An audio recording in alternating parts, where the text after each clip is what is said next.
As the saying goes, when the devil ignores you, you know you're doing something wrong.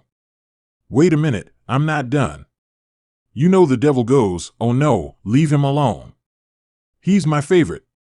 Don't bother him. Conversely, when the devil comes at you, maybe it's because you're trying to do something right. Hey, tell them downstairs. Just let it go, females. Go talk to a girl. Start a discussion. I have my bad stuff.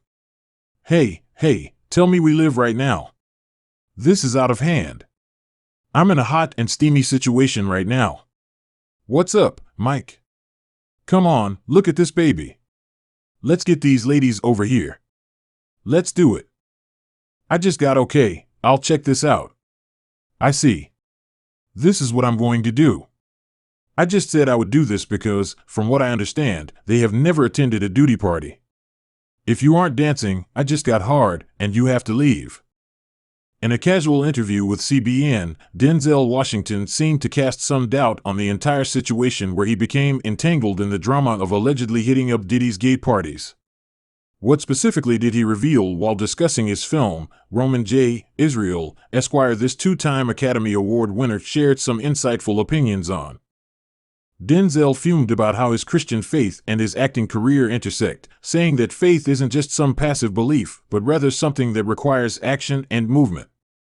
Denzel's spiritual beliefs and the philosophies that guide his life both on and off the big screen received major props for his incredible performance in the 2017 film J Israel Esq. Denzel was forthright in the interview, emphasizing the need for people to support their beliefs with action while also acknowledging that not everyone has to be a traditional activist. He shared this because he believes that everyone has special gifts to offer the world and that it is everyone's responsibility to use those gifts to spread positivity. Denzel's pastor responded deeply when he asked about his purpose and wondered if he was meant to be a preacher. He had received a vision from a woman who foresaw his global impact through his work as a speaker rather than a preacher. This inspired him to use his platform in the entertainment industry to spread hope, love, and faith. Denzel subtly nodded in agreement as he accepted his role as a force for good, understanding the power of storytelling to shape perspectives and inspire change. In his film, J Israel Esq, he was struck by the words "you already have a pulpit," which reminded him that his influence goes far beyond a church and touches hearts and minds everywhere. J Israel Esq was not just a cinematic masterpiece. Denzel used his craft to make it a challenging look at what true justice and righteousness mean in a broken world.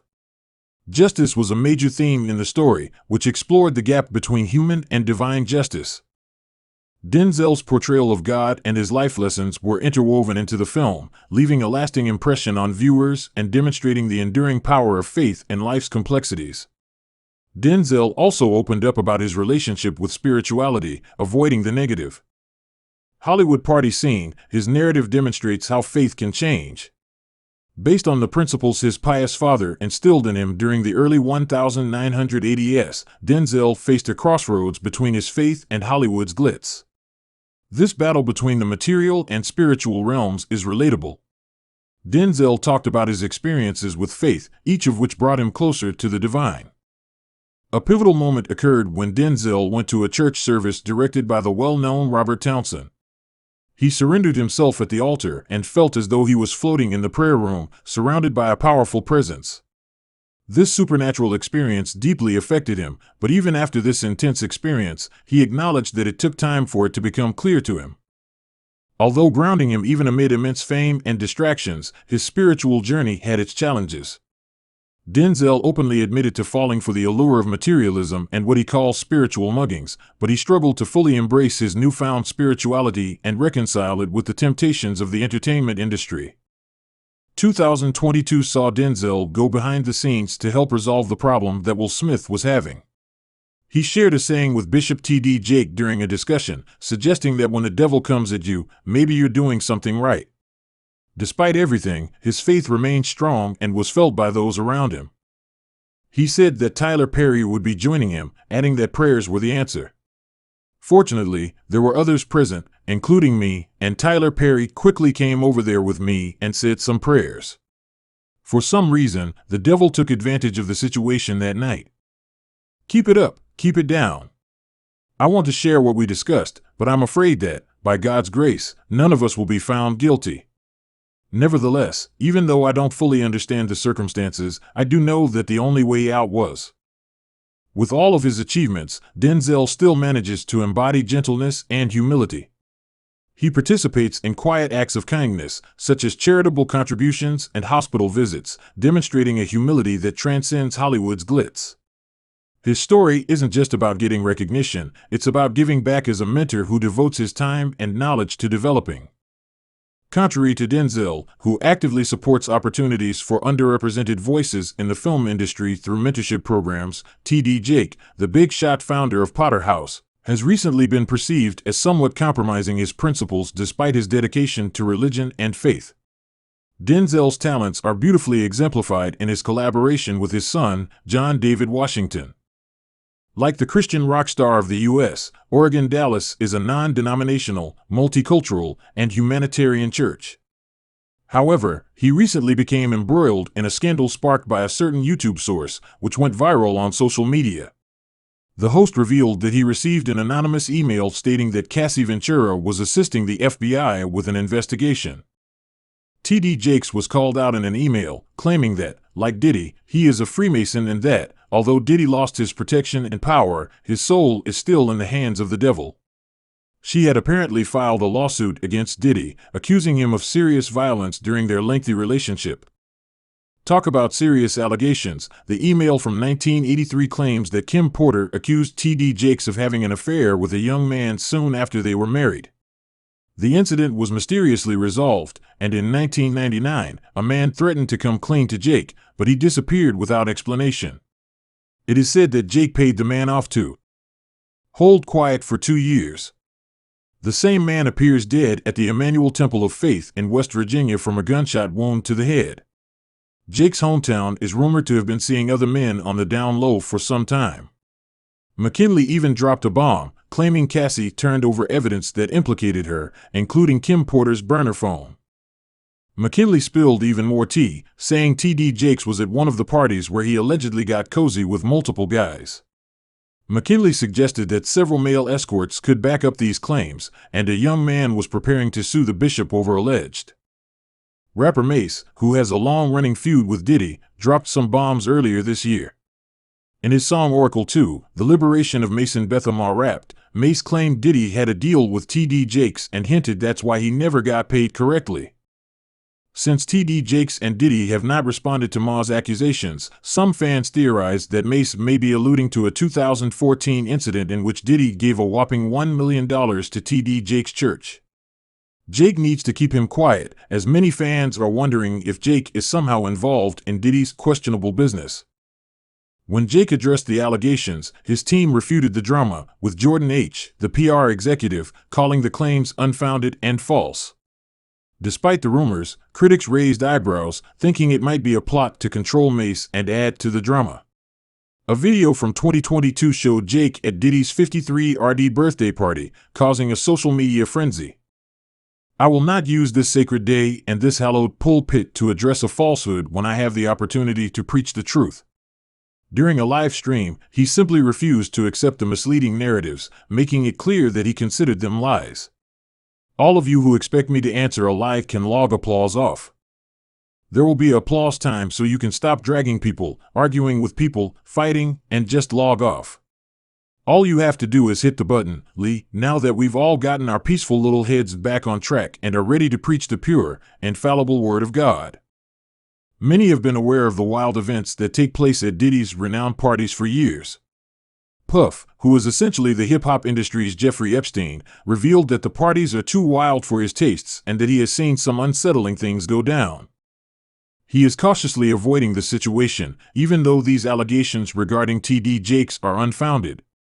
In 2009, Bishop K. Jake Coleman's estranged spouse was charged with assault against their adopted daughter, and in 2010, Jake's son, Jermaine Jake, was arrested for several incidents involving indecent exposure in Dallas.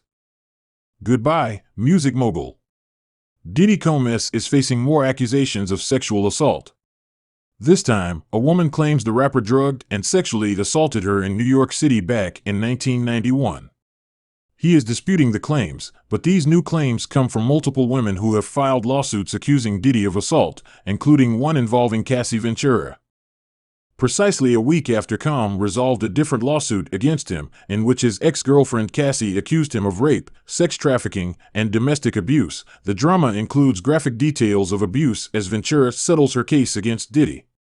Other lawsuits blame Diddy for drugging and assault in the 1990s. One even charges Diddy and R&B singer Aaron of assaulting two women in the early 1990s.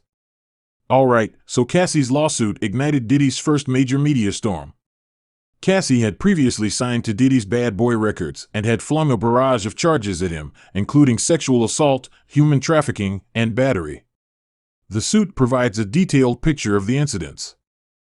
Claims that since they first met in 2005, Diddy has been a control freak who has meddled in every part of her life.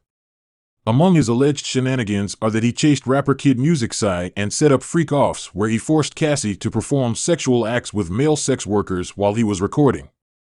In 2018, things allegedly got worse when Diddy continued to pressurize her in spite of her objections.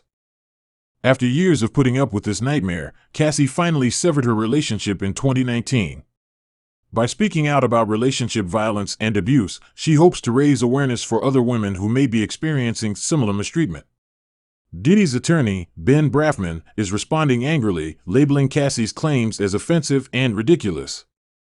Reveals that Cassie attempted to obtain $30 million from Diddy for 6 months by threatening to publish the information in a damaging book.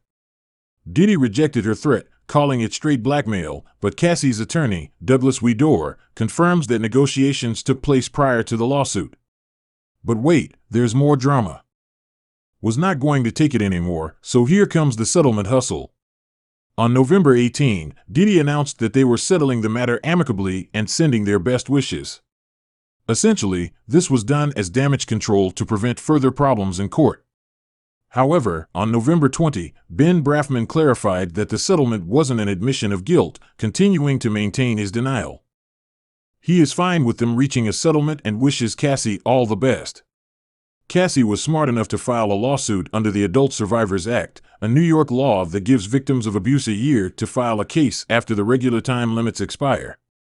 With time running out, Cassie seized the opportunity to reveal the trauma, and the music industry isn't keeping quiet. Cassie's claims were supported by singer-songwriter Tiffany Red, who revealed that she witnessed Diddy dragging a drugged Cassie to a dubious private event in the middle of the night. Cassie even opened up to read about physical abuse. Red's letter to Rolling Stone was published on December 7. Times are bad, the situation is chaotic, and a new lawsuit adds more detail.